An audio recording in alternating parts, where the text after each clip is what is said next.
So hey guys, good morning, welcome back to my another new blog. और guess करो आज का location नहीं, मेरा डेस्टिनेशन कहाँ है, मैं कहाँ जा रही हूँ। ठीक है। सो गाइस, मैं जा रही हूँ मैसूर। और मैसूर के लिए ना मुझे डायरेक्ट फ़्लाइट नहीं मिला बॉम्बे टू मैसूर के लिए, वो वाया वाया ही मिला। मतलब पहले एक स्टॉप फिर दूसरे स्टॉप।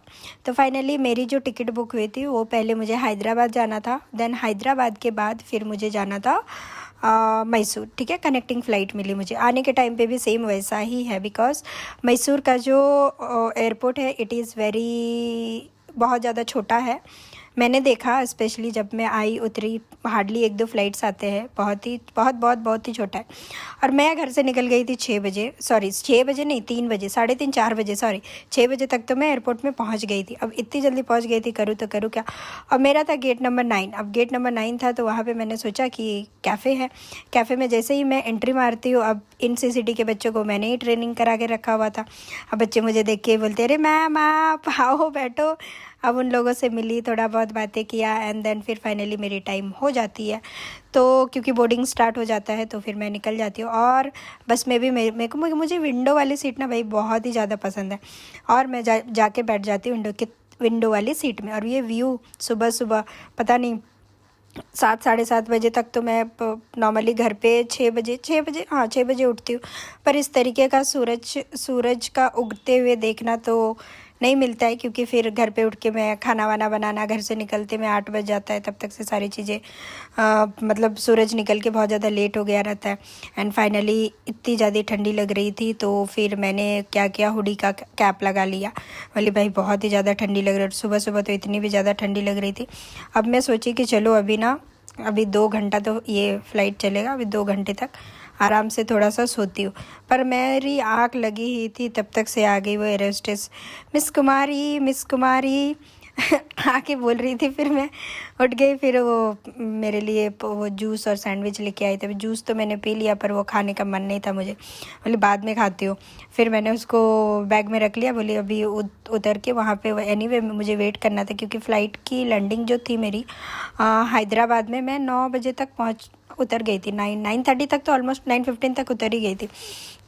अब वहाँ से गेट ढूंढते ढूंढते मैं आई वहाँ पे, तो फिर पता चला मैं ऊपर चली गई थी। फिर वापस पता चला नहीं मुझे नीचे जाना है, तो भाई वापस से फिर मैं नीचे आई, फिर गेट के सामने बैठी। अब 10:45 को मैसूर की फ़्लाइट की बोर्डिंग स्टार्ट होने वाली थी। तो उतने देर बैठे बैठे चलो बोली अभी खा ही लेती हूँ, खाना खा के ख़त्म कर लेती हूँ, नहीं तो फिर और ज़्यादा लेट हो जाएगा।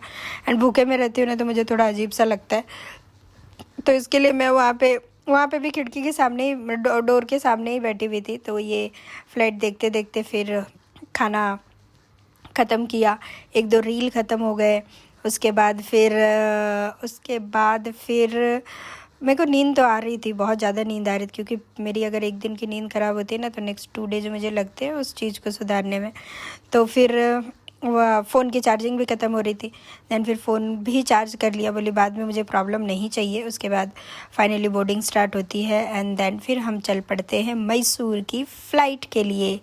सो आई वॉज सो एक्साइटेड, क्योंकि मैं मैसूर इतना ट्रैवल की हूँ, पर Mysore I am travelling first time, तो इसके लिए मैं बहुत ज़्यादा एक्साइटेड थी। और भाई मतलब हैदराबाद का एयरपोर्ट इतना बड़ा है एंड लिटरली वो ऐसा मतलब बहुत ही दूर तक लेके आया बस में, अराउंड 1-2 किलोमीटर तक तो लेके आया होगा वो आराम से, हाँ उतना दूर तक लेके आया। ये देखो अंधेरा भी दिख रहा था वहाँ पे। अब बस में भी बिठा के उसने 10-15 मिनट रखे भाई। एंड फ्लाइट भी जो थी ना, मैं सकती एक छोटू सी फ़्लाइट थी, मतलब उसका हाइट भी कम था, बहुत ही छोटा सा था, एकदम छोटू सा दिख रहा था। हार्डली कितने लोग बैठे होंगे, और मेरे हिसाब से 50 लोग बैठे होंगे, उससे ज़्यादा तो नहीं बैठे। उसमें से भी आधी तो खाली ही थी, मतलब उतने भी ज़्यादा लोग थे नहीं। पर मज़ा आया।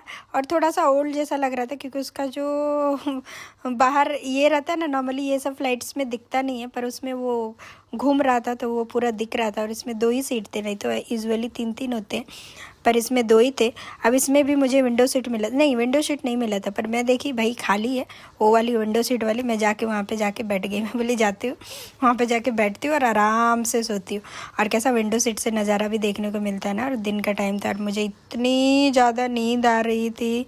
मैं सोची अभी कब, देखो मेरे पीछे वाला भी झोंप रहे हैं। तो फिर मैं सोची भाई कभी ये आएगा। फिर फाइनली पहुंच जाती हूँ Mysore airport and hardly 2-3 flight वहाँ पे लैंड होती है। इतना कम रश, मतलब बहुत ही छोटा सा एयरपोर्ट है, but the city is very very very very neat and clean. And finally guys काम वाम ख़त्म होने के बाद इतनी ज़ोर की मुझे भूख लगी थी।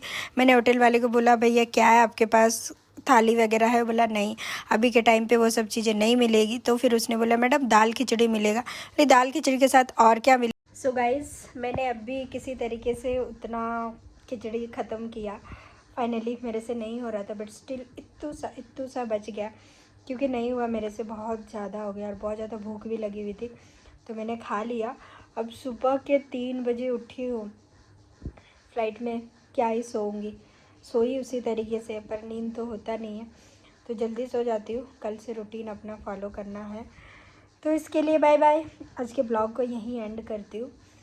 मिलते हैं नेक्स्ट ब्लॉग में, पता नहीं क्या होगा कौन सा ब्लॉग होगा नहीं मालूम, पर क्योंकि अभी तो मेरा डेली का ब्लॉग छूट गया है ना, तो इसके लिए मैं नहीं बोल सकती हूँ कि कल के डेली ब्लॉग में मिलते हैं, पर मिलते हैं नेक्स्ट ब्लॉग में, ठीक है? तब तक के लिए बाय बाय।